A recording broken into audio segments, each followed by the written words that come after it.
Hey everybody, Michelle with Michelle's Frugal Living here. Thanks for watching my videos. And today I'm going to make some ham and potato soup in my Instant Pot. So I have an 8-quart 7-in-1 Instant Pot. So, you may need to adjust to make it work. Now, I will tell you up front, I haven't made this in my Instant Pot before, but I do make ham and potato soup on my stove. Just in a kettle. So you could do that as well with this. So difference is that I'm going to be pressure cooking this, so we'll see how it turns out. Now, this is a ham bone that came from a spiral ham. I always turn these into soup. And so I don't need any salt because I think this thing is all salty.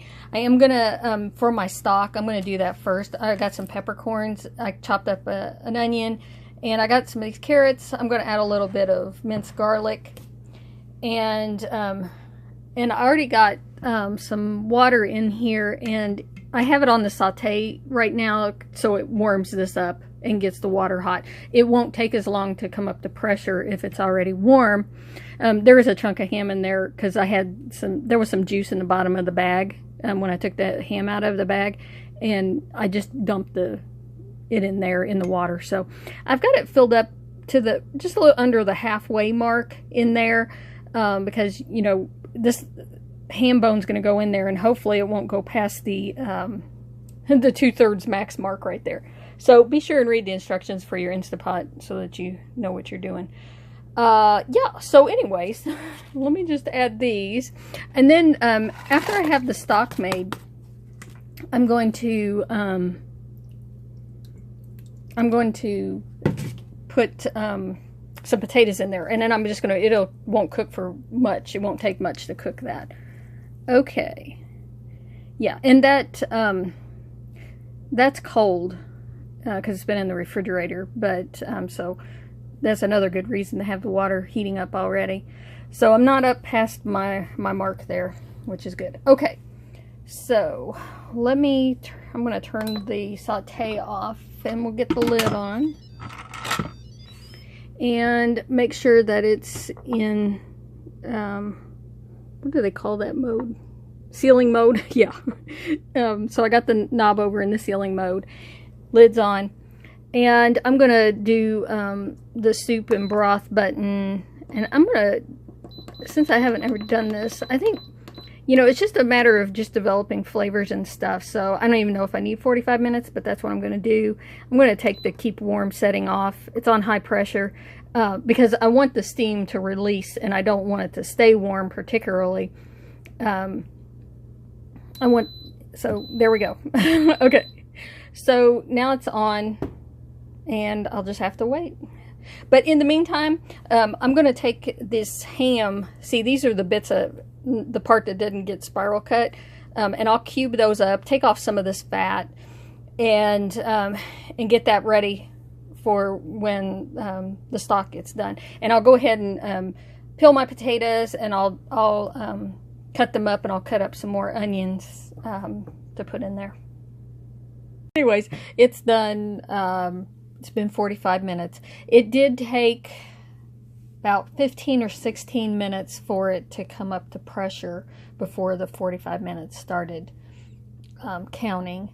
And I'm going to let it set for a little bit, but until I get my potatoes cut up and my onions cut up. I got the ham all diced up. So, and then I will release the pressure, but I'm just going to let it set for, about 5 minutes at least.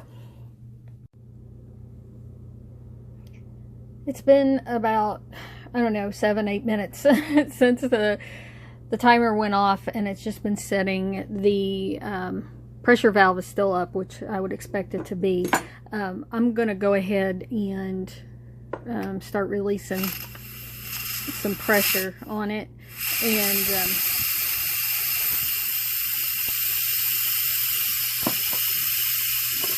I've had it take maybe 5 minutes to get the pressure out. So yeah, we'll let that go.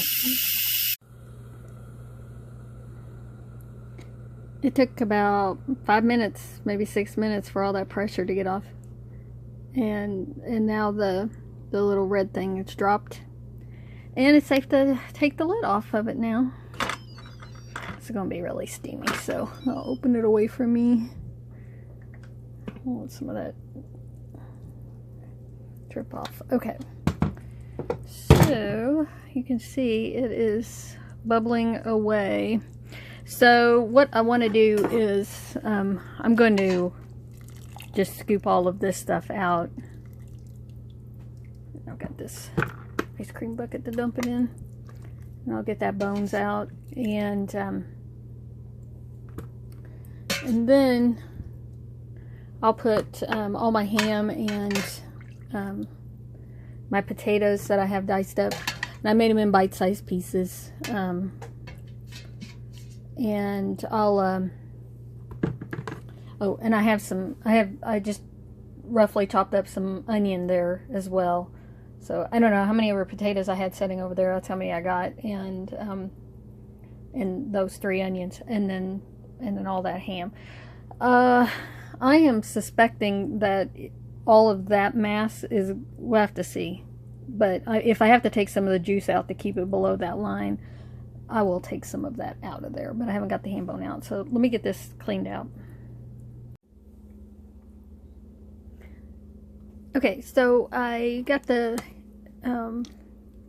put the ham cubes and the potatoes and the onions in there, and I didn't put all of the potatoes and the onions in there because I did hit I probably could put a little bit more, the lines right there, so I don't want to fill it up past that. Plus that seems to be plenty for how much broth I have in there, so we're gonna do that. There's the stuff I pulled out, and yeah, it's pretty tender. All right, anyways, so now I'm gonna put the lid back on, put this back to sealing position, and I'm gonna do pressure cook for 5 minutes on high, and yeah, and that's where I'm gonna leave it. So of course it's gonna have to get back up to pressure again, but I think that'll be long enough to cook the potatoes. We'll see. If I did this every other time I've made it, I've done it on the stovetop.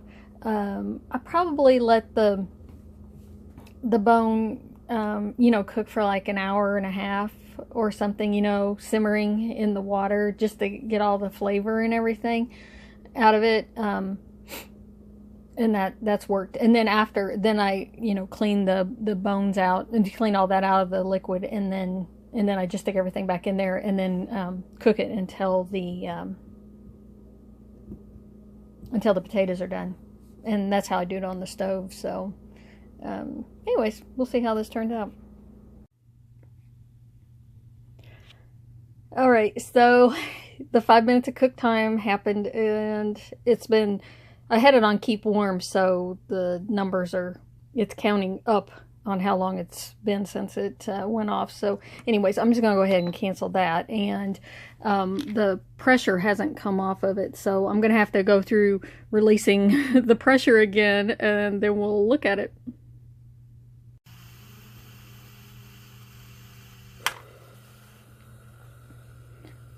Okay, safe to open again. It's still releasing a little bit, so I'll wait till it stops making noise. Okay, now it's done making noise. So I'll take the top off. Of course, I'm gonna aim it that way so it doesn't steam me or my phone that I'm filming with. Okay, all nice and bubbly. It smells really good too. Let's see if the potatoes are soft. Oh yeah.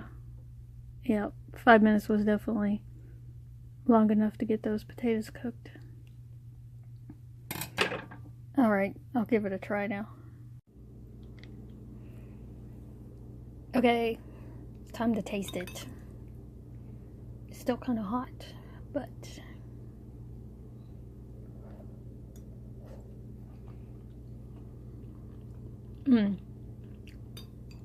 That's really good.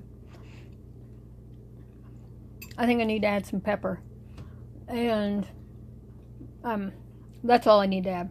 I'm just going to put some pepper in it, but it tastes like it does when I make it on the stove. But I do have to say that the